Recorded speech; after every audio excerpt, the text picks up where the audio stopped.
Assalamualaikum warahmatullahi wabarakatuh. Salam sejahtera untuk kita semua. Terima kasih untuk rekan-rekan yang masih setia em, berdiskusi baik via WA, Gmail, ya email ataupun chat langsung di YouTube. Dan terima kasih juga atas perhatian dari materi yang sudah saya sampaikan, khususnya terkait konsep metode penulisan ilmiah atau laporan karya ilmiah. Dan hari ini kita akan mendiskusikan sesuatu yang menarik juga, yaitu terkait pengumpulan data. Dan apa itu pengumpulan data? Jadi yang awal muasal dari penelitian itu bisa menjadi lebih baik ataukah berhasil atau tidaknya adalah dari kualitas data yang diperlihatkan. Ketika Anda melakukan laporan, Anda melakukan penelitian, Anda melakukan pengabdian dan itu harus dilaporkan, itu salah satu elemen terpenting dari hal itu adalah data.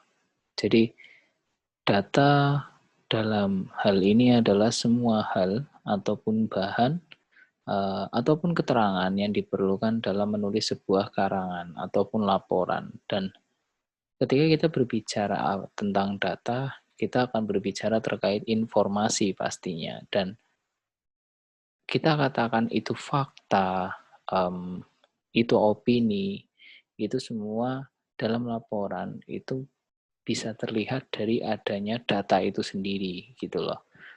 Jadi setelah kita mendapatkan bahan ataupun keterangan yang diperlukan ataupun informasi yang diperlukan, kemudian kita evaluasi kebenarannya atau kita validasi kebenarannya. Dan itulah yang bisa menjadi fakta ataupun opini. Dan ada beberapa cara dalam mengumpulkan data, di antaranya ada wawancara, ada angket, ada observasi, ada penelitian lapangan, penelitian pendapat, maupun penelitian kepustakaan. Nah, wawancara ataupun angket ataupun observasi ini biasanya disebut dengan kuesioner juga gitu. Kita akan coba mulai dari wawancara ataupun interview. Ketika berbicara interview, biasanya ada orang ataupun ada pihak yang diinterview pastinya, dan bentuknya apa? Yaitu pengumpulan data yang diajukan berbentuk pertanyaan langsung kepada sampel, kepada informan, ataupun kepada narasumber. Sebagai contoh, ketika misalkan Anda melakukan penelitian ataupun pengabdian yang basisnya ke arah bidang ekonomi, gitu. Anda ingin melihat apakah ada korelasi antara tingkat pendapatan dengan jenis usaha atau jenis industri ataupun jenis bisnis yang dilakukan oleh suatu pihak gitu. Kemudian Anda datang ke bisnis itu, Anda bertanya kepada pemiliknya ataupun pengelolanya dan Anda mengajukan pertanyaan langsung. Nah, itu yang disebut dengan konsep interview atau wawancara.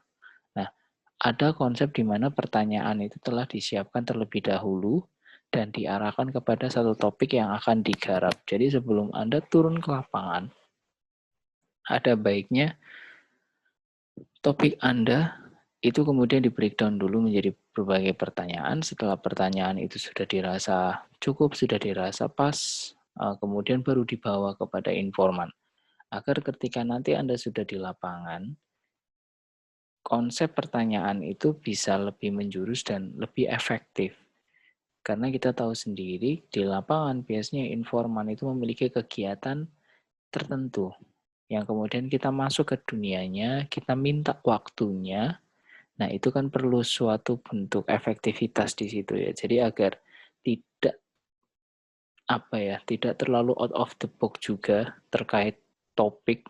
Anda bicara, oke, mungkin basa-basi bisa gitu ya, pertanyaan basa-basi, apa bentuk bisnisnya mungkin, kemudian anaknya berapa, kuliah di mana. Oke, that's prolog gitu ya. Namun apakah akan semakin lama di prolog ataukah mau langsung ke topik yang akan digarap. Nah, jadi di sini pertanyaan biasanya telah disiapkan idealnya agar ketika Anda ketemu dengan informan, Anda langsung tidak melakukan konsep waste of time gitu loh, atau menghambur-hamburkan waktu maksud saya, menghambur-hamburkan waktu. Anda target misalkan 5 sampai 15 menit selesai, ya itu gitu loh. Ketika lebih dari itu Anda perlu make apologize with the informant gitu.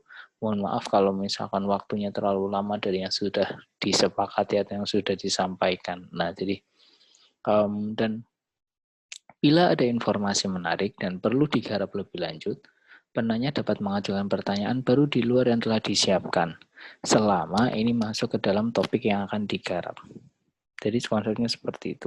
Hasil wawancara bernilai tinggi karena secara kualitatif dapat dipertanggungjawabkan dengan bukti, baik itu alat rekamnya, baik itu video rekamnya, ataupun sejenisnya. Dan hasil wawancara terbatas memerlukan waktu dan biaya yang tidak sedikit. Saya katakan tadi di awal, ketika berbicara dengan informan, informan adalah, misalkan subjeknya adalah manusia, gitu. Mereka punya waktu sama dengan kita 24 jam, mereka punya kegiatan juga sama dengan kita, dan kita perlu menghargai, kita perlu menghormati juga kesibukan ataupun kehidupan mereka. Kita ingin masuk ke kehidupan mereka dengan meminta waktunya, gitu ya. Dan itu waktunya nggak ya sebisa mungkin, seefektif mungkin, kayak gitu loh. Misalkan Anda ngambil sampel, kita sebut 200 ataupun 300 orang gitu ya. Anda mentargetkan 2 bulan pengambilan waktu, 2 bulan pengambilan data di lapangan gitu secara 2 bulan itu, selama 2 bulan itu. Dan ya Anda harus bisa menghemat waktu, bagaimana menghemat biayanya, karena memang ya wawancara ini merupakan salah satu instrumen pengambilan data di lapangan yang bisa dikatakan memiliki waktu dan biaya yang memerlukan waktu dan biaya yang tidak sedikit memang. Tapi memang itu sejalan dengan hasilnya, nilainya bisa lebih tinggi karena memang dapat dipertanggungjawabkan, memiliki nilai yang lebih real di lapangan gitu. Oke, next terkait angket. Nah, bedanya apa sih dengan wawancara gitu? Kalau angket adalah konsep pengumpulan data melalui daftar pertanyaan tertulis yang telah disiapkan dan dijawab secara tertulis. Bedanya kalau wawancara adalah Anda ketemu langsung dengan sampel, Anda ketemu langsung dengan informan yang kemudian informan itu langsung menjawab di waktu itu juga, di saat itu juga. Namun jika angket, pengumpulannya adalah daftar pertanyaan yang telah ditulis, Anda tulis, baik itu berbentuk Google Form, virtually maksud saya, kemudian dijawabnya tidak dengan voice atau tidak dengan tatap muka langsung gitu ya, tapi ya dengan menuliskan atau menyusun jawaban yang sudah di bawah, ya di bawahnya pertanyaan itu ada kolom jawaban, mereka suruh ngisi gitu. Dan Anda tidak perlu ketemu langsung, Anda cukup memberikan draft Anda, daftar pertanyaan Anda kasihkan, Anda kasih waktu kapan dikembalikan lagi ke saya. Itu mungkin terkesan lebih efisien gitu ya. Anda tidak mengganggu waktunya si informan itu. Si informan juga bisa menjawab sesuai dengan waktu yang sudah disiapkan gitu ya. Dan data yang diperoleh cukup banyak yang tersebar merata untuk semua wilayah yang akan diselidiki. Anda punya waktu, Anda punya biaya yang mungkin terbatas gitu loh. Dengan konsep angkat ini Anda bisa menyebar lebih banyak dan lebih merata. Karena Anda tidak perlu mengeluarkan kos untuk misalkan perjalanan, makan siang, anything. Oleh-oleh misalkan ya informan kalau hanya ketemu kemudian setelah selesai diskusi, say hey, say thank you, ya saya rasa mungkin kurang afdol di timur gitu ya, apalagi di budaya timur yang kadang masih sangat menjunjung, tidak kadang ya masih sangat menjunjung ya adat dan istiadat itu ya. yang ketika bertamu harus disuguhi dan sebagainya. Nah, ketika mau pulang ya dibawain buah tangan, itu kan memang ada timur yang memang sangat apa ya, luar biasa. Namun ketika Anda berbicara penelitian itu memakan biaya tambahan kayak gitu loh, menambahkan biaya. Itu juga perlu dipertimbangkan. Nah, ada kelemahan. Ya pasti ada kelebihan, ada kelemahan ya. Dengan efisiensi itu ada kondisi di mana dapat terjadi salah paham atau jawaban berbeda. Jadi apa yang Anda maksud di pertanyaan ketika dijawab itu ternyata maknanya berbeda. Hal ini bisa disebabkan karena ada beberapa faktor sebenarnya sih. Pertanyaan Anda yang mungkin terlalu tinggi dalam tanda kutip ya, yang artinya bahasa yang Anda tawarkan ke informan itu terlalu tinggi. Sampai dengan informan itu tidak paham apa yang Anda maksud gitu ya. Ataupun memang informan itu yang pertama. Atau yang kedua, informan memang tidak mau mengeluarkan jawaban sesuai dengan ekspektasi Anda.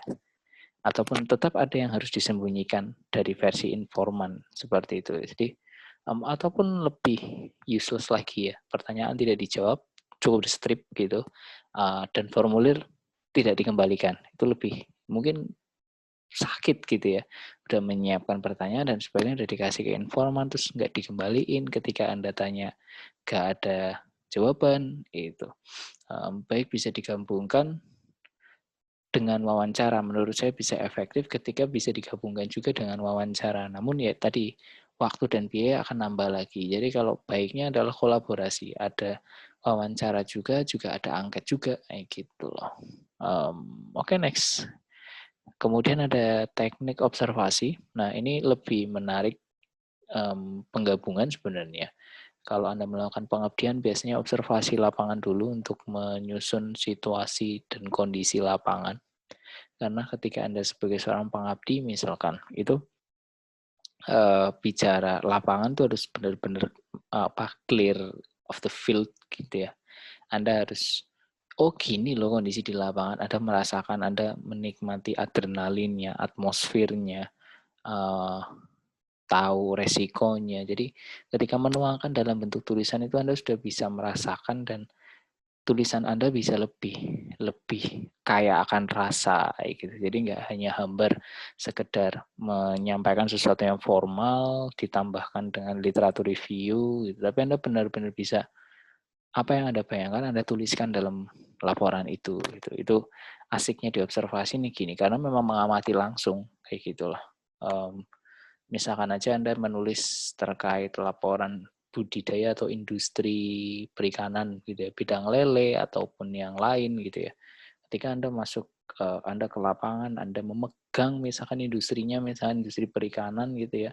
Anda megang langsung kayak apa sih lele yang besar itu? Oh, ternyata ini kayak gimana sih lokasi lahannya untuk budidaya sampai bisa ekspor sampai dan sebagainya. Nah, itu kan akan bisa lebih menyampaikan dibanding mungkin ya hanya melihat secara virtual gitu ya, secara hanya melihat di layar Anda gitu ya, ataupun hanya berbasis pada cerita itu kan mungkin clear juga apa ya, ya itu beres gitu ya, solve. Tapi rasanya mungkin akan tetap berbeda seperti itu. Nah, and then dapat dilakukan mendahului pengumpulan data atau melalui angkat atau penelitian lapangan untuk mendapatkan gambaran dengan kuesioner yang tepat. Jadi di sini ada suatu konsep di mana nggak masalah observasi dulu, terus nanti sambil pengumpulan data karena memang seorang peneliti ataupun seorang pengabdi ataupun yang penulis gitu ya, itu karena perlu di awal gambaran dulu kayak apa sih atmosfer dan adrenalin di lapangan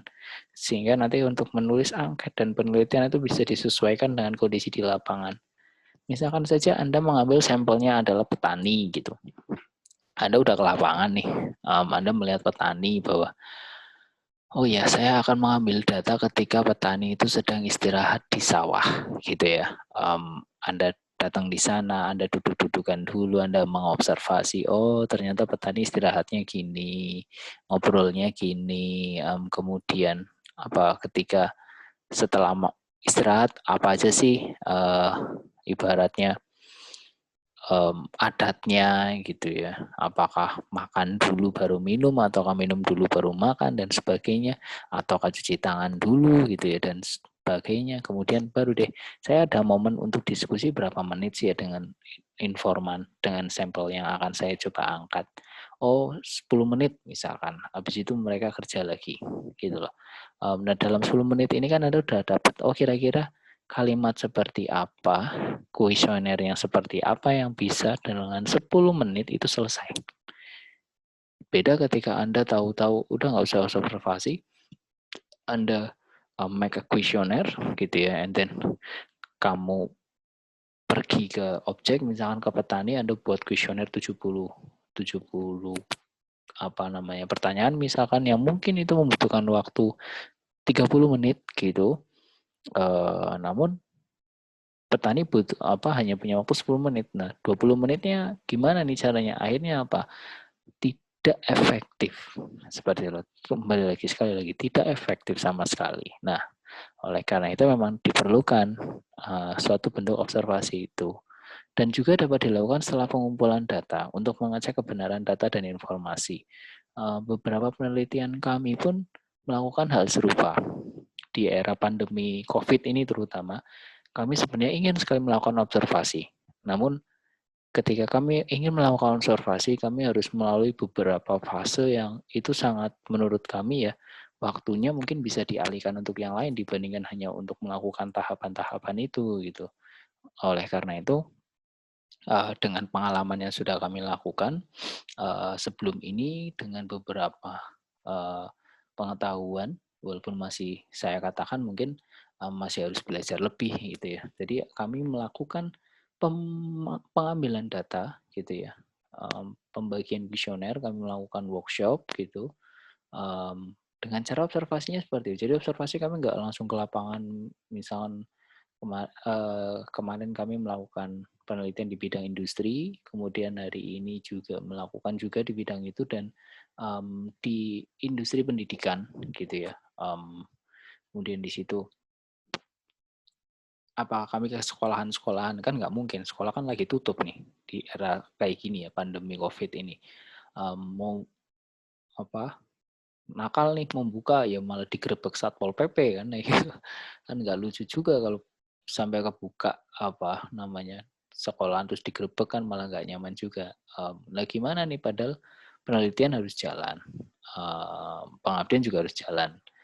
Terus COVID, sekolahan tutup gitu ya. Ya kami melakukan workshop secara virtual, nah gitu. Tapi sebelum melakukan workshop, kami membagi dulu kuesionernya, gitu lah.